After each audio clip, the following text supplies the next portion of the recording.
In this session, I want to talk about the steps we need to take to transition your church into sale. I want to walk through with you some brief but specific steps that we could take so that when your church decides to move into sale, the church could move in a pace that they could handle it. Otherwise, if you change so quickly, and particularly the cell church has to do with a paradigm shift. And it takes us a while to get to know, to understand the process, and therefore we need to give time for the people to change. So I want to just give you some suggestion in this area.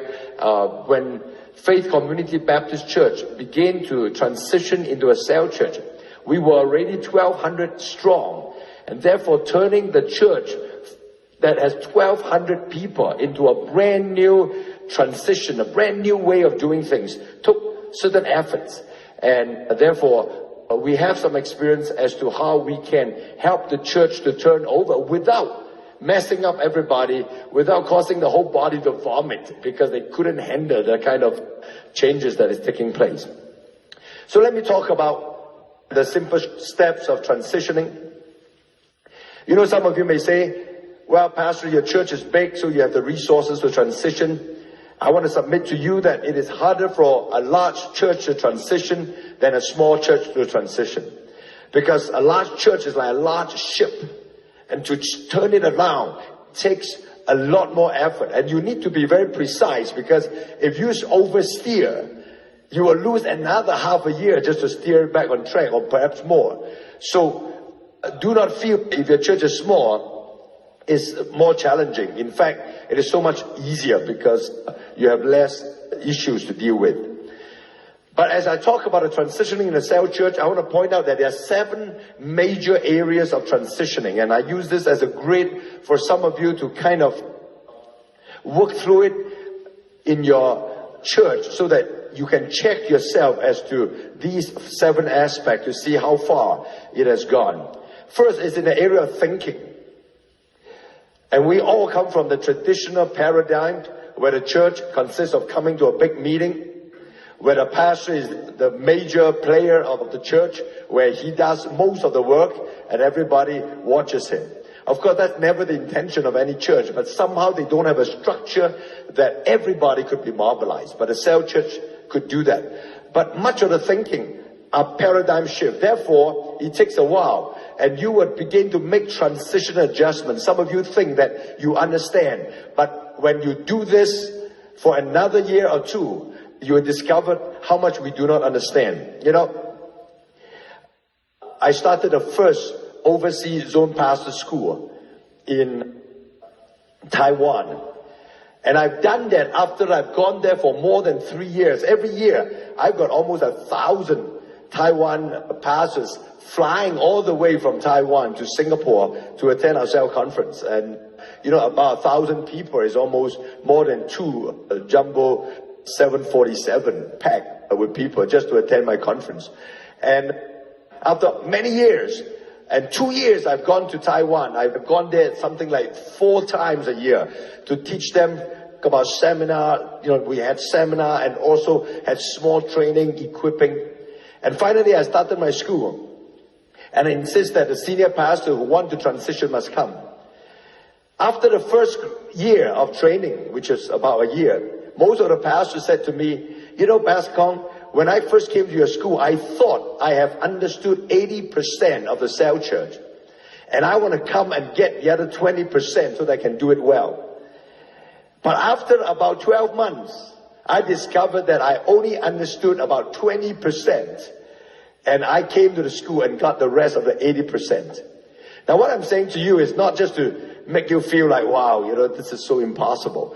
But to say that there is much more. As you do it, your thinking is being altered as you deal with the issues of the cell, so that you finally can make a paradigm shift. And I submit to you that it takes 2 to 5 years to finally understand some of the basic principles as how it operates in the cell church. The second area is the area of leadership, which I want to talk about later. This is one of the greatest challenge. I want you to expect leadership resistance if you take the cell concept for the first time back to your own church. Because it is a paradigm shift. In fact, it takes you a while to understand it, and it's natural to expect your leaders to have some resistance. Sometimes not in defiance, but just in ignorance. So give room for the people to adjust into the process. And as you begin to share with them, that you are moved from leadership resistance to leadership agreement. That means they will come to you and say, Pastor, I understand, I agree, let's do it. But don't be happy with leadership agreement. Move them from leadership agreement to leadership commitment. Which means they don't just tell the pastor, Pastor, I think that's a great idea, you go and do it.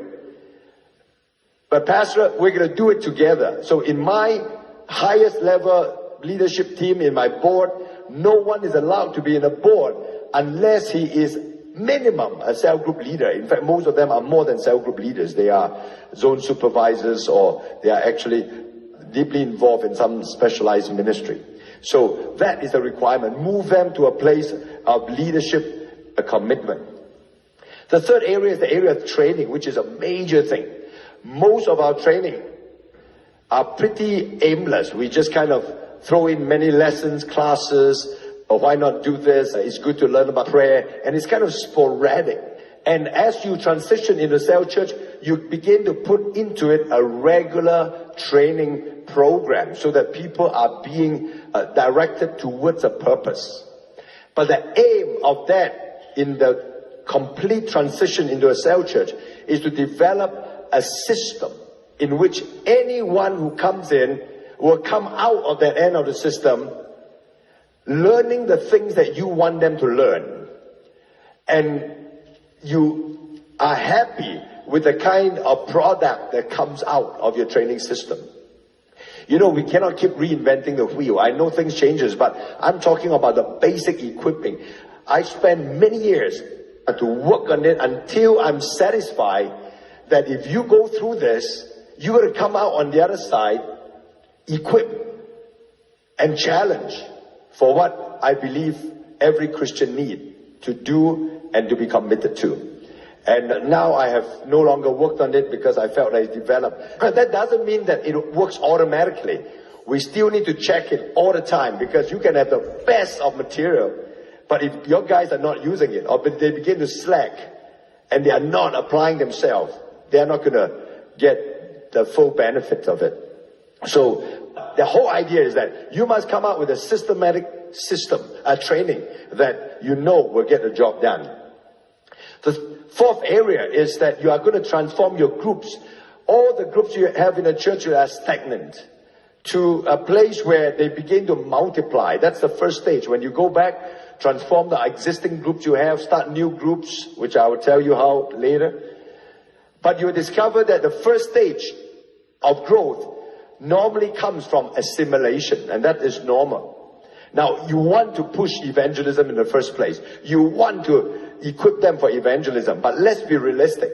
It takes them a while to even adjust to the cells, to adjust to the 4 Ws, adjust for the cell leader to report to the zone supervisor and have that chain of communication established. It takes a while. It takes anywhere between 1 to 2 years, depending on the size of your church. And then after a while, most of your people will be in cell. By the way, don't get upset with those minority that will not be in cell. I guarantee you there will always be a group of people who will not be in cell. So instead of worrying about them, just work with those who are in cell. And sometimes people are not in cell because they're not ready. Do you know that it's even more threatening to be in a small group? It is more threatening to be in a small group than to come to a big worship service. There are people who prefer to come to a mass of 3,000 people because they are lost in the crowd. Nobody bothers them. They come in their own way, worship God in their own way, respond to God in their own way, and go and walk away in their own way. They don't want accountability. There will always be some like that. All right, hopefully they grow out of that and the sales system is ready. So don't get too upset if you don't get 100%. You will never really get 100%. And if your church is growing, you always have new people coming in anyway, checking things out. Now, I have said that the cell is one of the main doors of the church. The cell church have two main doors. The worship service. There's nothing wrong where people come to the worship service first, check you out, and then join the cell group. We have found that in our church, both are just as good. Some will come to the cell group for a while because of friendship with people in the cells, and after a while they start coming to the worship service. Others, they will come to the worship service, check you out for a while before they really become regular in the cells. But it works both ways. But most of the growth initially of the cell, the multiplication comes from assimilations. But as you begin to equip the people through evangelism, then the goal, the real transition. That's why I suspect that some of you might have done it for years. You have not transitioned the cell church yet. If your cells are not multiplying, then, you see, you remember the first day I defined what a cell church is? First, the cell is the church. Second, it multiplies by evangelism. So if you have 20 groups 5 years ago and now you have 20 groups, well, it's not a cell church. It's a great church with small groups. But it's not a church that is multiplying through the small group. So just be sure that you understand that. The next is with regards to the vision. And as you first share the vision, there will always be a passive response. And then there will be a growing participation. Then there will be active ownership. I'm just telling you, it is a process. Don't expect the whole church to jump on the bandwagon the first day you share. 6 is structuring. Most of your church have a maintenance structure. What do I mean by that? Structure that maintains certain program.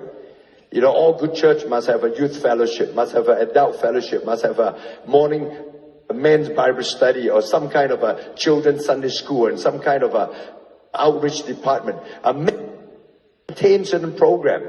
But I've shown you that a cell church has really a structured that is structured around the cells, where cells and subzones, zones and districts. And every other department, you don't constituent, you don't join the prayer department, you don't join the family life department. These departments consist of staff and specialists that will be a consultant to the rest of the church and become a help towards them. So that structure is structure for growth. That means the main thing are the commanders, that command the troops that goes into the community and win people for Christ and multiply the groups or plant the groups. But most of our churches have a structure that just maintain. People are separated into different departments for certain different functions. Probably if your church is big, you need to go into some kind of a halfway of structuring. And I want to share with you later of a church that is about 6,000 strong in Taiwan, which we helped completely to restructure into a pure cell group church. And what they did was department by department for at least 2 years before they renovated the whole church and make it a pure cell group structure. Third, when it becomes a pure cell group structure, it is a growth structure. In other words, everyone is deployed into the cell, and the main structure of the church is that cell system.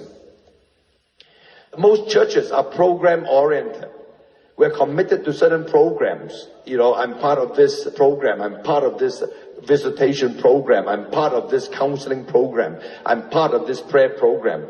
As you transition the cell church, we want to turn their attention from program to people. One of the best selling point of the cell church, where people get excited, is that, hey, the agenda of the cell are people. We just want to come. We are not here to do a program. We are here to focus on people. But we do not want them to stop there, because otherwise you'll be inward looking. We want them to be purpose oriented. In other words, more and more we begin to show them as you transition that this cell is not existing just to feel good or just to meet our needs, but that we have a mission, and that more and more they understand the vision and embrace it. All right. Now I want to talk about leadership. I've shown you the 7 areas. I want to come back to the second area, because I'm now talking about some specific steps in transitioning. And really, in transitioning, I want you to think of 2 levels of transition. Level number 1 is to transition the leadership. And level number 2 is to transition the whole church. Whenever you go back and transition, think of these 2 levels. Because you must first work on the level of the leadership before you can go to the whole church. Because if you just jump into the whole church, you are going to get into all sorts of trouble. You know, there are people who have attended cell conferences and then they go back and the next thing you know, they come back and say they got fired. And you know, oh, I'm paying a high price to die for the cell movement. Well, often we didn't die for the cell movement, we died for our own foolishness. I've always tell people, if you want to die, die for Jesus, but don't die for your stupidity.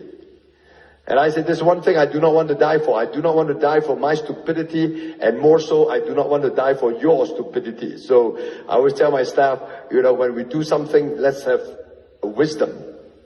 And so you're going to bound to see resistance in your leadership, even if they're a good team, because it's such a paradigm shift. Just think of it yourself. As you venture into this, you yourself are fuzzy, and there are some things you're unsure of. And so if you don't help your leadership slowly, so that your core leaders understand where they're going and is brought through the process, then they don't have confidence with the rest of the church. So when you jump and tell the whole church, we're going to go and do cell. Now some of them will go along with you because you are the leader. They recognize you. But when problems begin to surface, they cannot support you. They cannot stand with the same conviction and say, yes, we believe in this and we are going to do this. You understand that? So you got to get your leadership team completely committed to this. Now, how do we do this? First of all, let me share with you 3 ways of dealing with resistance. You will find resistance. And some of you will have great resistance because you come from a church where the structure is so traditional that you're not going to just turn it around overnight. Well, there are 3 ways to deal with resistance. This is taught to me by Peter Wagner more than 20 years ago when he was teaching a class in church growth and when he was giving a seminar in Pastor Cho's church in Korea. He says there are 3 ways to deal with resistance. First way is resignation. You go back, you tell your leaders, we're going to do sales. And what happened? They say, well, I don't think we are ready. I don't think we should buy something that comes from Singapore or from the United States. But, you know, we have always done it this way. And one of the things that most pastors do is that they say, well, I don't think I can make it. They resign. All right? This is one of the most common thing I've seen pastors doing. And to me, that's the worst solution. You know, as we face resistance, only John chapter 10 tells us that when trouble comes, the hireling is the one that will run away. But the true shepherd will remain and work with the sheep.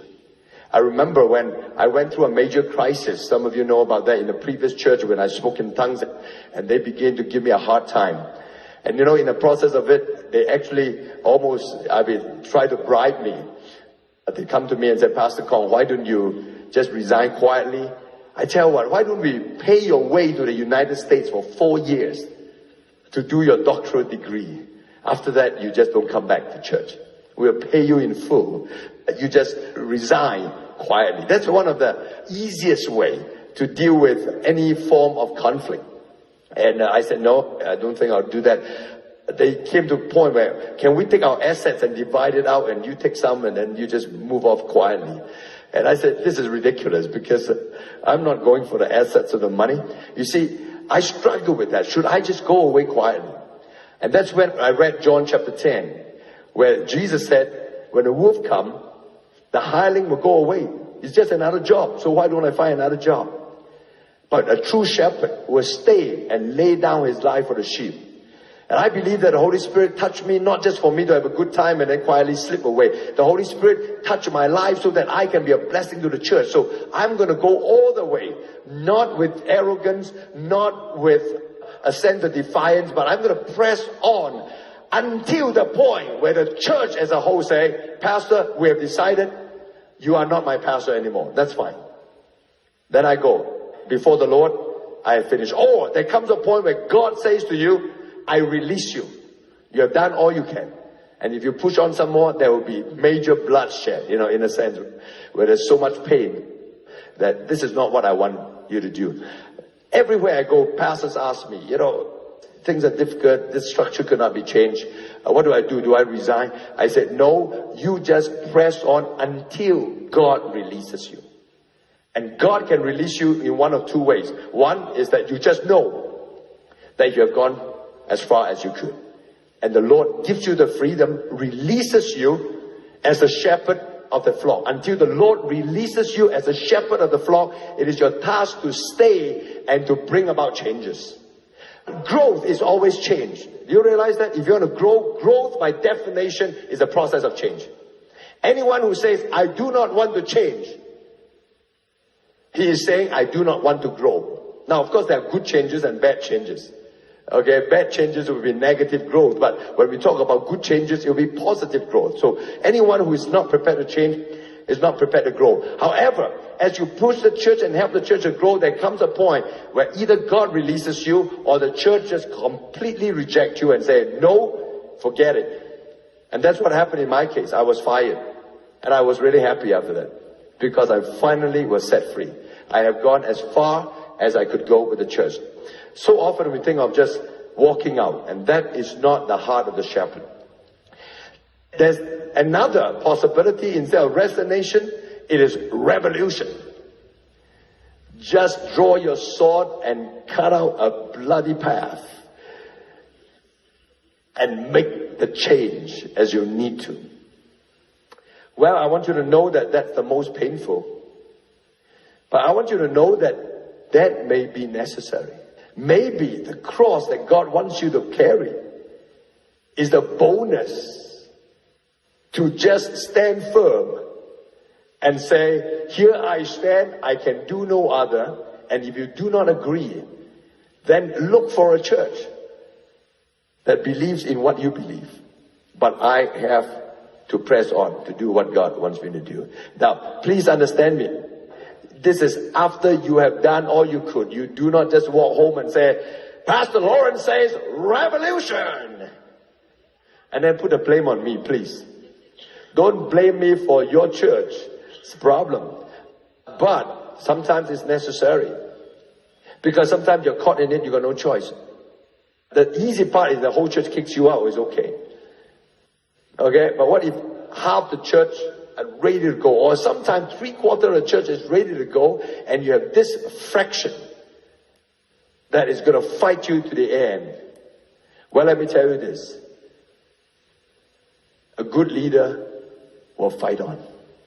This is leadership. There comes a moment you need to draw the sword. And I tell you, if there is a tumor in your body that you know that is not going to go away, then the best thing to do is to draw your sword and cut it out. You see, if I see a tumor, can you imagine on your hand, on your palm, there's a little growth, there's a little sore. The worst thing to do is for me to take a very blunt blade and try to dig it out. I go, yeah, how do you do? And I tell you, that is worse, and it began to fester. The best thing anyone can do for someone with a tumor, if you have a good surgeon, is to take a knife that is sharp and make sure your knife is fast. I hope if you have a growth and you need someone to take it out, the surgeon will come with a knife that is sharp. And he will do it quickly. He doesn't go, all right, this is really fun, man. I'm having a great time, You want to take a knife and you go. Now, after cutting it out, the body will be traumatized, but you'll be healthier than before. It's just like when you go for surgery. If you have a tumor in you, the day after the surgery, you look like you're about to die because you look worse than before the surgery. Because the body is traumatized. But the fact of the matter is you are healthier. And so you just need to nurse it back to health. Now that is the core of leadership. But make sure that your knife is sharp and fast and accurate, please. When someone have a little saw in your hand, don't chop off the whole hand.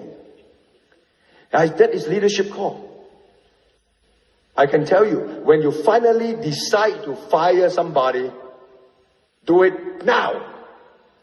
And said, you're fired.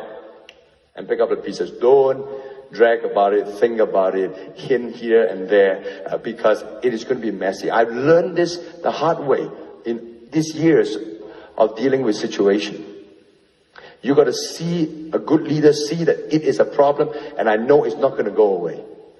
Then deal with it immediately. And deal with it fast and accurate, because that is the most compassionate thing to do in the body. I've seen bodies, I've seen churches that neither die nor live. They just survive year after year, and there's bitterness that fester. I know of a church in Dallas. I just want to talk a bit about that, because it says, well, is that what the pastor should do? Yes, that's the most compassionate thing to do. Do it. All right? I made hard decision, and when finally I make them, I do it now. And then work through the problems of that decision. But pray that that is the right decision, because I know of a church in Dallas, the church that I used to pastor, and I led it for a number of years, and the church split. But it split in such a terrible way. The pastor left and started a church next door. And some members began to join it. But some members would go there and come back. And then there are two churches that are formed, and you have members that straddle both places. In fact, they found that some of the board members worship on the other side and remain on the board on this side. And both sides, both leaders feel like, well, let's give some flexibility, and all are hoping that they will change their mind and come back to us. All right? That you kind of want to have the cake and eat it kind of thing. I remember one year I went to Dallas and I saw this. I tell you, it is causing so much distrust. Could you imagine? I have a board meeting and half of those members are actually worshiping with them but still on my board. This is ridiculous. All right? Because there was no leadership provided. The guy who was in charge was too soft to do anything about it and kind of let it fester. But after a while, everybody is second guessing. It was a vacation. I went to Dallas. But they asked me to preach. And I saw the situation. Man, I fasted and prayed. And I stood up on Sunday morning and I preached a message. And after that, I say, I officially declare this church split. This church has split. But you refuse to acknowledge it. I want to tell you, this church is split. I'm going to draw a line here. And those who are in this church, come here. Those who do not, please leave. I was a guest speaker.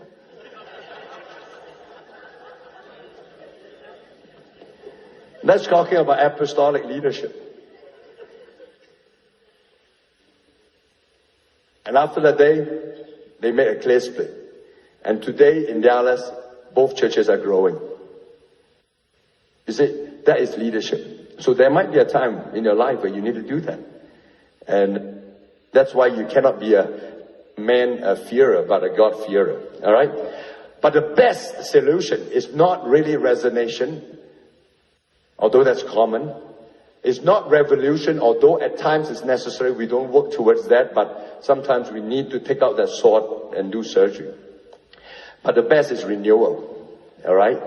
And that means believing God that He will change the church from within. It is the best solution, but according to Dr. Peter Wagner, some 20 years ago, he said that is the most uncommon thing to see.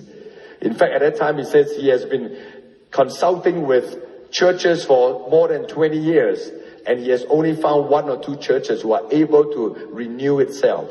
But that was 20 years ago. I've got news for you. It is possible to transition in the cell church without major hiccups. Amen? It is possible because there are people who have gone before you. There are people who have paid the price. There are people who fought the battle. In fact, I want to announce to you this day that it is a movement around the world. It is. Anywhere you go, everybody is talking about a cell church. And it is so evident there's a cell church that is making the major contribution to the advancement of the kingdom. So therefore, you have a different environment. So go and believe God that you can renew your church. Now, level number 1, transitioning the leadership. How do you transition the leadership? Let me suggest to you, first of all, identify and analyze your leaders in your church. Who are the power people in your church? As you do that, ask yourself, what kind of people are they? Are they the early innovators? You know, everybody falls into a bell curve when you come to a process of change. There are those who are early innovators. Early innovators are people who you give them the concept and they could see that this is right. They don't care what the market say. They say, I can see the potential and I know this is right. I'm an innovator. All right, that's why I don't really care about market survey and people say, well, 90% of the time this is so, that is so. I say, I don't care. I want to do something brand new. I mean, an innovator is something who say, I've never seen it before, but I believe that's the right way to go. Now, I am one of them, but there are not too many people who are like that. Then there are those who are early adopters. These will not jump the first time you share the concept, but these will explore with you, and once they sense that they begin to grapple with the outworking a little bit, they could see the potential and they come on board. But most of the people will be part of the early majority who would observe what you do, and after a year or so begin to say, yeah, I'm going to get involved in the process. Others will watch first group of people joining the cell, and then they will come along. Then in every population, in every church, in every group of people, there will always be the laggards. Who are the laggards? The laggards are people who believe that their calling in life is to oppose anything. They have the gift of opposition. It doesn't matter whatever. Their motto is, I disagree. And then I find out what I disagree. I mean, these people do not want to change. And these are the laggards. Now, if you ask yourself, where are your leaders? If most of your leaders are early innovators, early adopters, and if you have never transitioned, you go back within this year and the beginning of next year, your church will turn around. If your guys are guys who must see it for a little while before they will even jump on board, well, give yourself another year or so. If your people would just want to watch everybody doing it first before they get going, your leaders, then I tell you, is 2003 and beyond. But if most of your leaders are laggards, well, I would suggest either resignation or revolution. Because you can't help it. Now, don't be too quick to jump at the fact that they are laggard. Explore some processes and see where they are. Now, what do you do? How do you mobilize this power people? Well, one thing you want to do is, I want you to sit down with them, go away with them for a weekend retreat, and begin to share a vision and strategy. You see, don't start by saying, I want to do sales. Because that sounds like a program. Just like all the other programs they've heard of in the past. I want to do sales. Sales is a good program. Pastor Khong, the church is doing well. You know what they tell you? Well, Pastor Khong is in Singapore, but we are in South Africa. I don't know if this program will work. Don't talk program first. Don't even talk about a sales first. Let's write down the vision and the strategy.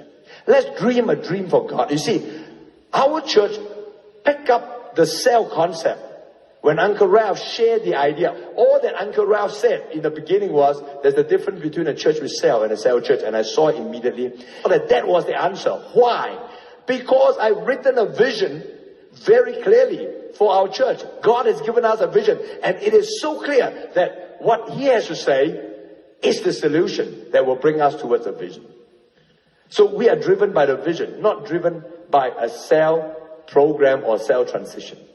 So I suggest that you just come together and talk to the people and say, hey guys, what are some dreams we can dream for God? Begin to share some of your dreams. Begin to talk together. Begin to write down the vision and the strategy. Having done that, then study the conference tape on self-principle. And if it is not the conference tape, I tell you the book that you must get. And I've recommended for you the first day. This book on the Apostolic Cell Church. Everything I say. This conference is really a kind of a shorter version of what we do in Singapore. We have a longer conference. We have got workshops and everything. But I tell you, everything that I have ever said about the cell up to this point is included in that book. So if you don't have a set of my conference tape, which is also good, just watch. I have a pastor from Brazil who had about 16 churches, and she is a lady pastor, one of the very, very high-level anointed lady pastor in Brazil. She took my conference tape, brought all the core leaders of the 16 churches together, the pastors, and then play about half an hour of the tape and then sit down and discuss and analyze. And then go on. And for 4 days, they did that until they understand and begin to grapple with the basic principles. Now, one way is to take your leadership through the book that I've just written. I tell you, that book is not just a concept thing. It is from concept to implementation. Even Love Singapore is contained within that. Even a message concerning God's dealing with my life has been placed inside. So you want to study it so that, now you may do it in 2 occasions. First occasion, take 2 or 3 days just to dream some dream. Pray about it, talk about it, and say, is that what God wants us to do? Then bring them back and then begin to work through some of the cell principle and say, I think that the cell church is the best way to fulfill this vision. And then let's work through the principles. Then the next thing you got to do is to start a leadership cell. Pick some of your core leaders. Sometimes it may not be all your leaders. Maybe you have got 30 leaders, I don't know, but at least pick 10 to 15 of them for a start. If I have got 2 staff, one of them will lead one leadership cell while I lead the other leadership cell. Pick those people in a leadership cell that are innovators and they are ready to explore with you. And then start a cell. Run the 4W. Go for a period of time. What do you do in the cell?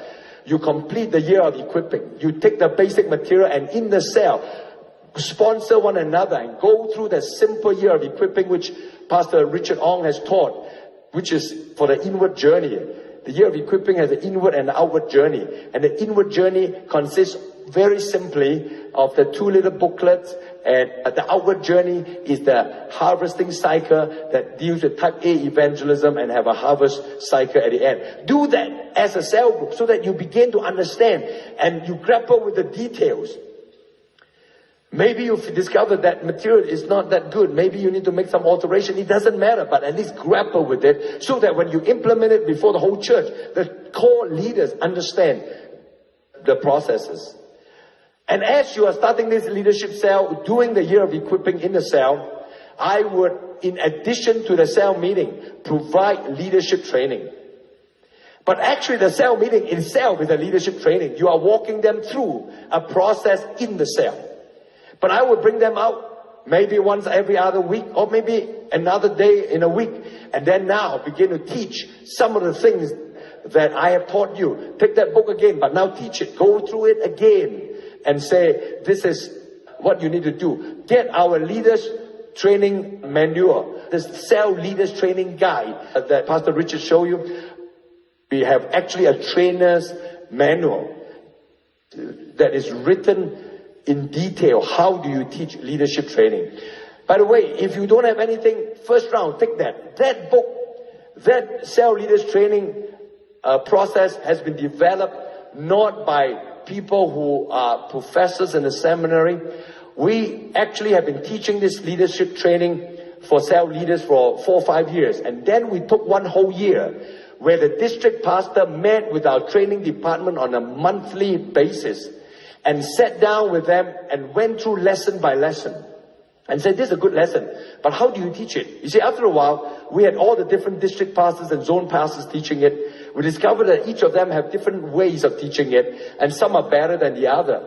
So what we did was, we said, how do you teach it? How do you teach it? How do you teach it? Well, that's a good way of teaching this lesson. We wrote it down. And so we collected what we believe was the best way of communicating that lesson.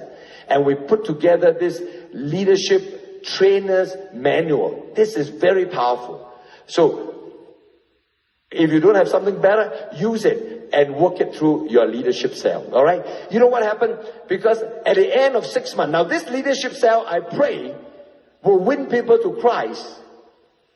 And it will be big enough within 6 to 8 months to multiply.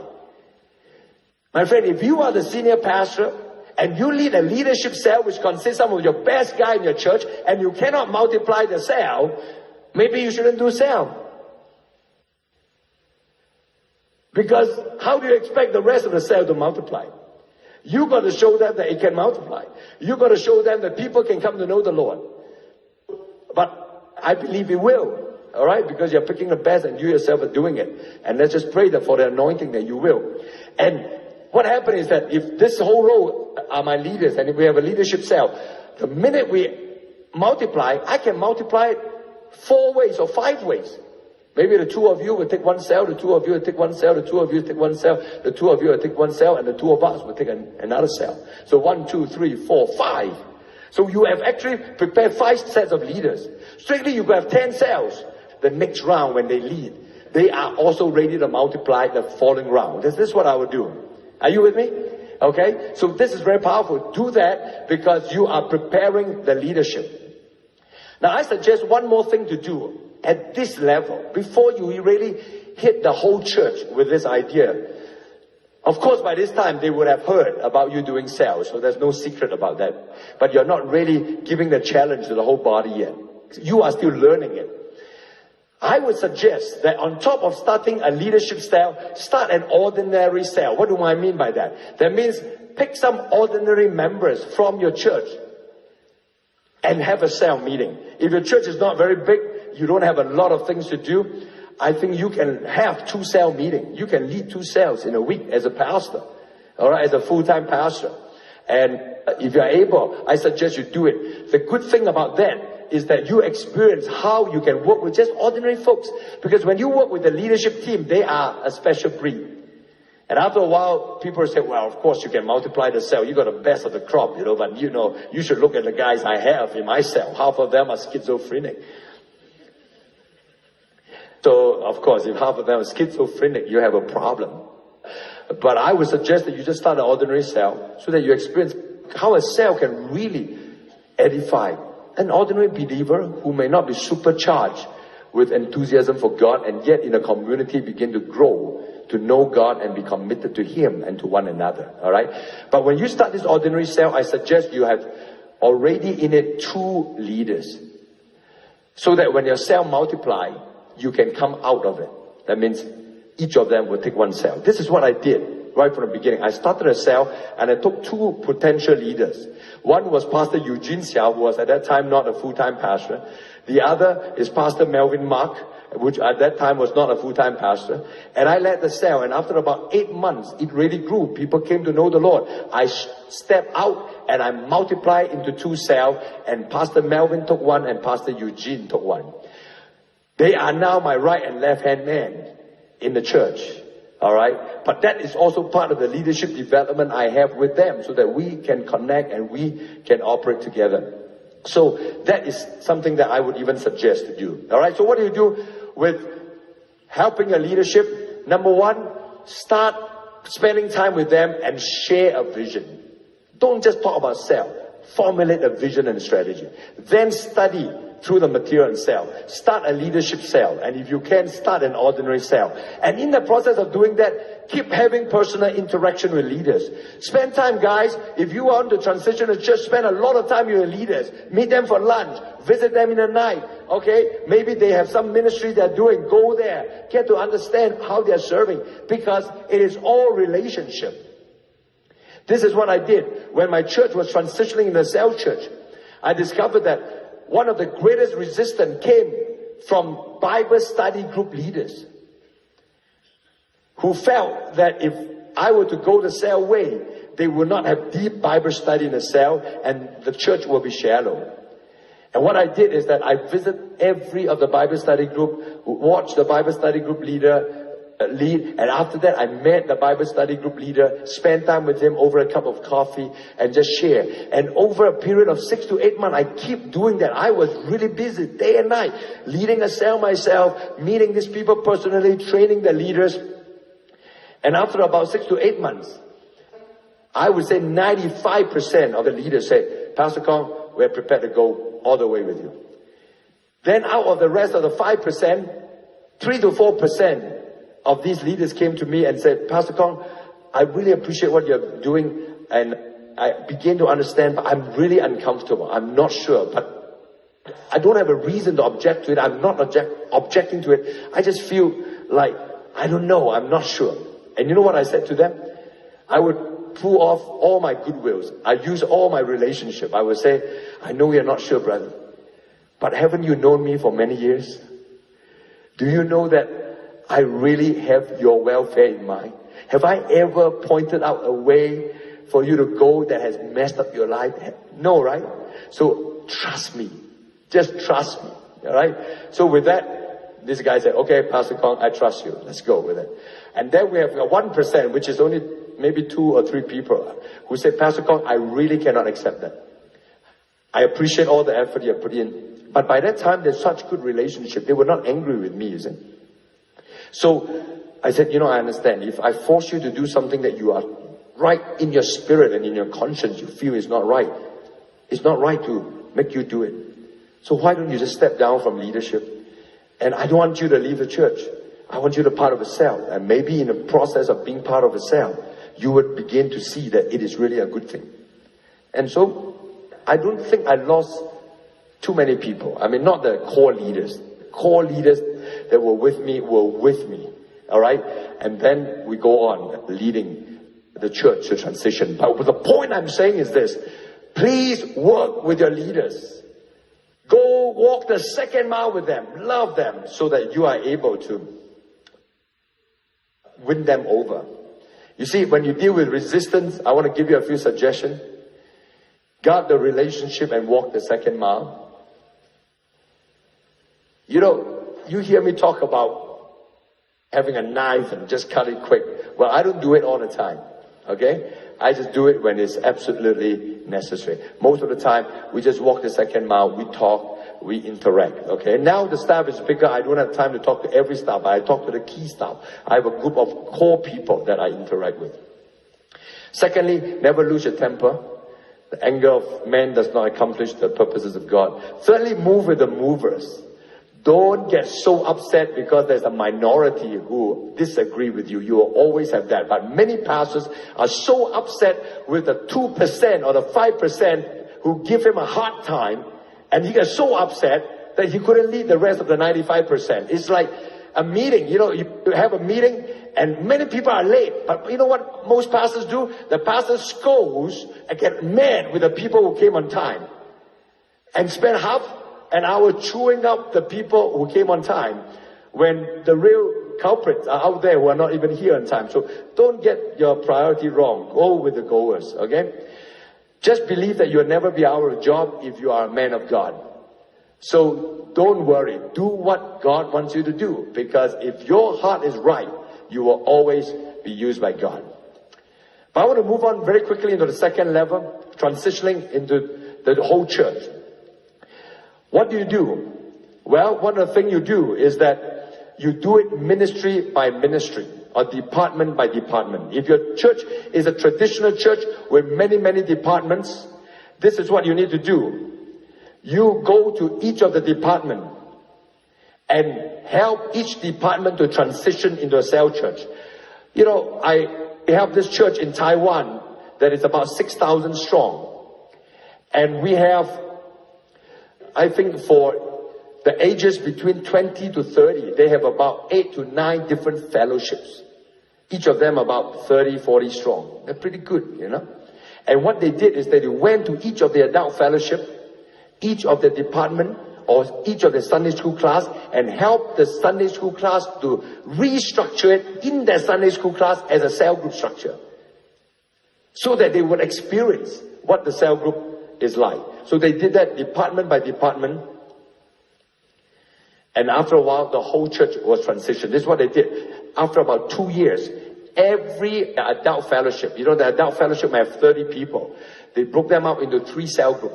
Initially, adult fellowship, I don't know whether you're familiar with that kind of structure where every week they come and have a meeting and they have a speaker, okay? Or they have a teacher that will teach them.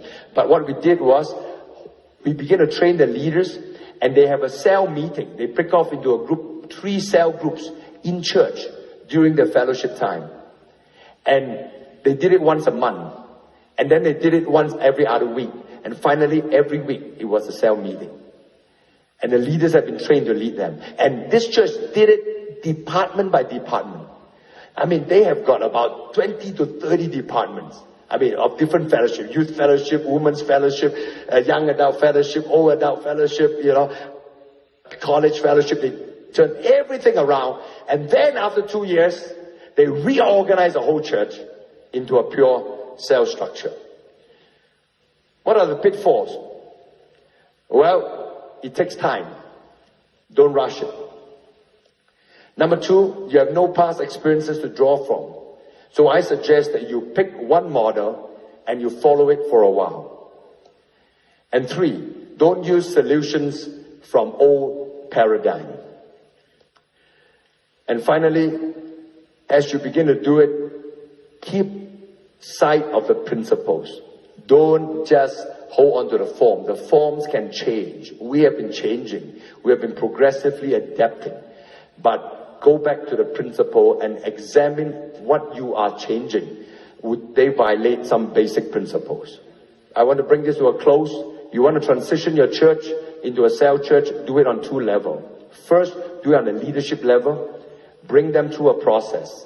And when they are ready, then go to the church and begin to train more leaders and share that vision to the church. But by which time your leaders are prepared, you have trained your leaders, and now you can allocate the church member, challenge them to join the cell groups for whom you have prepared the leaders over a period of time.